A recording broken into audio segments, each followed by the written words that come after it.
NASA is to join the hunt for UFOs, but they claim there is no evidence that the UFO objects are extraterrestrial. Does that mean that they've tenuously investigated all these things? I don't think so. NASA has announced plans to begin studying UFOs in a scientifically rigorous way before publishing the findings in a public report. So they haven't done this yet, and they haven't published their findings, but they claim there are no extraterrestrials. We'll see. Experts involved in the study will dig up relevant data from sightings of unidentified aerial phenomena, UAPs, what we call UFOs, figure out how to best record such UAPs in the future, and determine how NASA can use the new information to improve scientific understanding of the mysterious objects. The announcement of the new initiative, which is expected to start in early fall and take roughly 9 months to complete, comes just over 3 weeks after a landmark congressional hearing in which lawmakers grilled 2 senior intelligence and defense experts on multiple reports by military pilots of UAPs. The hearing focused on a June 2021 Pentagon report on 144 documented UAP sightings by U.S. Navy pilots since 2004, most of which the department concluded probably do not represent physical objects, probably they say. But this is only since 2004, which has to do with the Tic Tac UFOs off the coast of San Diego. What about all the UFOs before that? Anyway, going back to this. Of the 144 UAP sightings, 18 were reported to have extremely unusual flight behaviors, with the unidentified objects appearing to, quote, remain stationary in winds aloft, move against the wind, maneuver abruptly, or move at considerable speed without discernible means of propulsion, unquote, according to the report. Released video clips alongside eyewitness accounts from Navy pilots also point to at least some of these ostensibly propulsionless craft moving at hypersonic speeds. It was reported previously one video clip captured by U.S. Navy appeared to show a spherical UFO hovering in midair while bouncing from side to side before plunging into the ocean. NASA's new study, which the agency says is not part of the Pentagon's Airborne Object Identification and Management Synchronization Group, AOIMSG, or its predecessor, the Unidentified Aerial Phenomena Task Force, UAPTF, will be led by astrophysicist David Spergel and orchestrated by Assistant Deputy Associate Administrator for Research at NASA's Science Mission Directorate, Daniel Evans. Quote, given the paucity of observations, our first task is simply to gather the most robust set of data that we can, end quote. This is what Spergel said in his statement. He said, we will be identifying what data from civilians, government, nonprofits, companies, exits, what else we should try to collect and how to best analyze it, he said. The last time an extensive government investigation of UAPs, the preferred term for unidentified flying objects, commonly called UFOs, took place in 1969 when a U.S. Air Force investigation called Project Blue Book ended by deeming that no unexplained flying objects had been verified and that none had ever been judged a threat to national security.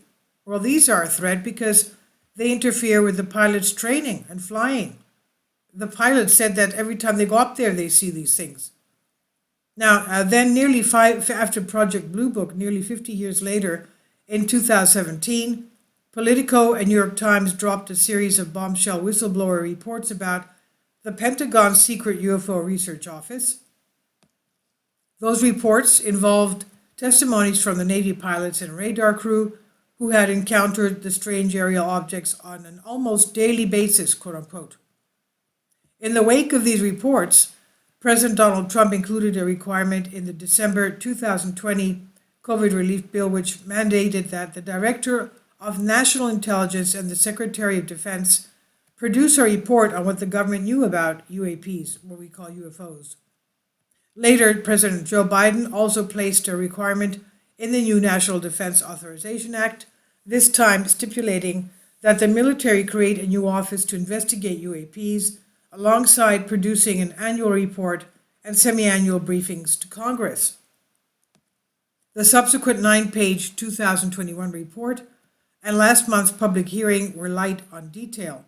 Neither drew inferences from the legally inclusive UAP accounts, and the report could only explain one of the sightings, which turned out to be a large deflated balloon, saying that, quote, "We currently lack data to indicate any UAP are part of a foreign collection program or indicative of a major technological advancement by a potential adversary," end quote. The 2021 report also denied that the sightings were in any way linked to clandestine tests by the U.S. military.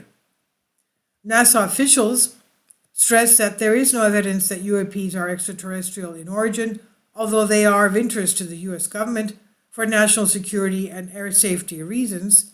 Defense expert testimony at the May hearing described how UAPs had been involved in 11 near collisions with U.S. military aircraft. So if they're involved in near collisions, obviously this is a national security issue. So they should give this a priority. Now, the subcommittee also heard that some encounters have been even rumored to have taken place about sensitive nuclear facilities, such as an alleged incident at Malmstrom Air Force Base in Montana that saw 10 nuclear intercontinental ballistic missiles, ICBMs, rendered inoperable after a glowing red orb was seen overhead. And this was by Ben Turner on Live Science. Now, let's also have in mind that it's not only the U.S. that is involved in UFO, UAP probes.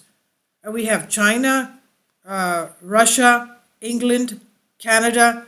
Canada's Paul Hellyer has come out for decades saying not only are there UFOs and they're extraterrestrials, but there are extraterrestrials that are human-looking. They look so much like us that if we passed them walking on the sidewalk, we wouldn't know that they were extraterrestrials. So there are also UFO hotspots, for example, around the Caribbean, Puerto Rico, UK, Canada, rural areas, Alaska, and so there are other countries that are probing these things, and Russia, of course. So please leave your comments, and thank you for your support. Kindly support my Patreon account. The daily posts are 5 videos daily, and they are totally different from what I have on my YouTube channel.